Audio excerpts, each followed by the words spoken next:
Hello tout le monde, j'espère que vous allez bien. Aujourd'hui j'ai le plaisir de vous retrouver dans cette nouvelle vidéo. Et comme vous avez sûrement dû le voir dans la miniature, aujourd'hui on va parler de cannabis. J'espère en tout cas que vous êtes prêts. Allez, c'est parti.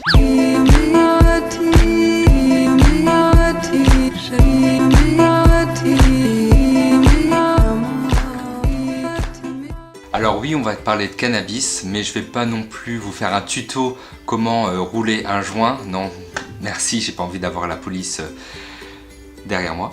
Mais je vais plutôt vous parler de son cousin qui lui est le chanvre, qui est juste une merveille, une pépite, un diamant et qui a des vertus juste extraordinaires. Et on voit ça ensemble tout de suite.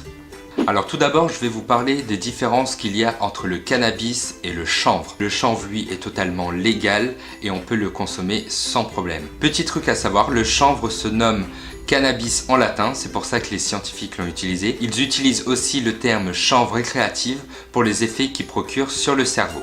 Et bien sûr, nous, à La Réunion, on l'appelle le zamal. C'est pas la dodoléla, c'est le zamalela.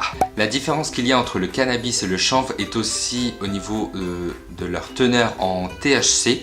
Le cannabis contient énormément de THC, à peu près 30 voire 40% de THC, alors que le chanvre, lui, ne contient que 0,2% de THC. C'est pour ça qu'il est totalement légal. Ils ont aussi une particularité physique. Le chanvre est reconnaissable aussi parce que lui, quand vous le cultivez, il peut monter jusqu'à 3 voire 4 mètres de hauteur, alors que le cannabis, lui, reste petit et ne monte pas en hauteur. Le chanvre est une plante très simple à cultiver. Vous pouvez le planter vers le mois de avril-mai. Il ne demande pas beaucoup d'eau. Il diffuse aussi une petite odeur, ce qui permet d'éloigner les insectes, donc pas besoin de produits chimiques et pas besoin d'insecticides. Le chanvre est une source de nourriture. Les graines sont nutritives, riches en fibres et en protéines. Vous pouvez me croire, je les ai goûtées personnellement, les graines sont vraiment excellentes. Vous pouvez les mettre dans des smoothies, dans des yaourts, même vous voulez faire un kiff dans des glaces aussi, c'est vraiment super bon. Ça a un excellent goût de noisette, c'est juste incroyablement exquis. Et avec les graines, on peut fabriquer de l'huile, du beurre, du pain, des céréales. On peut même fabriquer de la crème, des médicaments. Qu'est-ce qu'on peut fabriquer d'autre encore? De la corde, du papier. On peut faire énormément de choses avec le chanvre. En parlant de papier, il faut savoir que le chanvre est utilisé depuis de très nombreuses années. Il a été l'une des premières plantes à être utilisée pour la fabrication du papier. On peut produire toutes sortes de vêtements à partir du chanvre, comme la marque Levi's qui en utilise aussi dans ses jeans. Vous avez sûrement du chanvre dans vos placards. Il faut savoir qu'avec le chanvre, on peut aussi fabriquer du plastique qui est 100% biodégradable. On peut même l'utiliser dans les imprimantes 3D, c'est vraiment une plante d'avenir. Le chanvre est aussi utilisé dans le domaine du bâtiment grâce aux fibres de la tige qui permettent de fabriquer des matériaux de construction plus résistants. C'est une matière isolante, très légère et qui résiste au feu. Le chanvre est facile à cultiver comparé au coton qui est l'une des causes malheureusement de la déforestation. Il est naturellement résistant aux insectes et n'a besoin d'aucun pesticide. Et c'est vraiment pas une plante difficile, elle se cultive dans n'importe quelle condition. Maintenant, je vais vous parler plus précisément de l'huile de chanvre et comment je l'utilise quotidiennement. Alors l'huile de chanvre est l'huile la plus riche en oméga 3, 6 et 9. Elle convient à tout type de peau. La texture de l'huile de chanvre est vraiment unique. Elle pénètre facilement dans la peau et elle a un toucher non gras. Elle apporte douceur et élasticité à votre peau.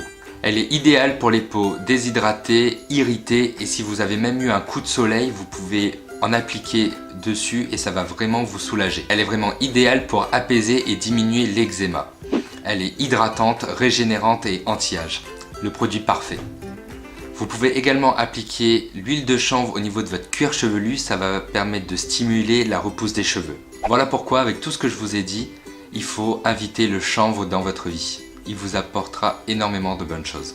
Personnellement, j'ai découvert cette huile grâce à ma cousine Camille qui en utilise elle-même et qui les vend à l'île de la Réunion sous le nom de Sativa. Donc Sativa chanvre bio également que vous pouvez retrouver sur Facebook, Instagram où elle montre quotidiennement comment elle utilise l'huile de chanvre et également les graines de chanvre et vous allez voir c'est juste une pépite. C'est vraiment des photos magnifiques qui donnent vraiment envie. N'hésitez pas à aller regarder sur Instagram, je vais le mettre juste ici, Sativa Chanvre Bio, ou sinon sur son compte personnel, Camille Mounier Sativa, et vous verrez des choses merveilleuses. N'hésitez surtout pas à la contacter en message privé et elle vous donnera davantage d'informations où vous pouvez acheter des produits directement avec elle. Pour ceux qui sont à La Réunion, n'hésitez pas à aller dans des boutiques bio, vous pouvez retrouver les produits Sativa certifiés, vous pouvez trouver des huiles, des graines et plein d'autres produits qui sont vraiment incroyables. Et comme disait Hippocrate, que votre alimentation soit votre première médecine. En tout cas, j'espère que la vidéo vous aura plu. N'hésitez pas à me dire ce que vous en avez pensé dans les commentaires, à liker, à vous abonner, à activer la cloche pour recevoir des notifications dès que je sors une nouvelle vidéo. En tout cas, j'espère que celle-ci vous aura plu et je vous retrouve très prochainement. Ciao ciao!